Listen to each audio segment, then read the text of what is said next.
పెట్టాలి దీపం. కానీ కార్తీక పౌర్ణమి నాడు దీపం వెలిగిస్తే వెలిగించి వెళ్ళిపోకూడదు. కొవ్వొత్తితో అస్సలు వెలిగించకూడదు దీపాన్ని. ఎందుకంటే అది చచ్చిపోయిన జంతువు యొక్క కొవ్వుతో తయారు చేయబడుతుంది. వెంటనే ఆ దీపం అపవిత్రం అవుతుంది. కాబట్టి కొవ్వొత్తులతో వెలిగించకూడదు, అగ్గిపుల్లతో వెలిగించకూడదు. కార్తీక పౌర్ణమి నాడు సుగంధమైనటువంటి దాంతో, అంటే అగరుపుల్ల వెలిగించుకుని అగరపుల్లతో దీపాన్ని వెలిగించుకోవాలి. వెలిగించి వదిలేయకూడదు.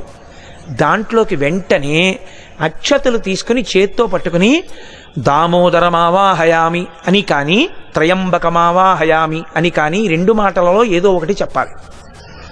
అంటే దామోదరుణ్ణి కానీ త్రయంబకుణ్ణి కానీ దీపం మీదకి ఆహ్వానం చెయ్యాలి. ఎక్కడైనా చెత్త ఉండిపోయినా కూడా రేపు లౌకికాగ్నితో వెలిగించకూడదు. ఈ ఆవాహన చేయబడిన దీపంతో వెలిగించి ఆ దీపం దగ్గర నిలబడి ఒక మాట చెప్పాలి అందరు. కీటాః పతంగాః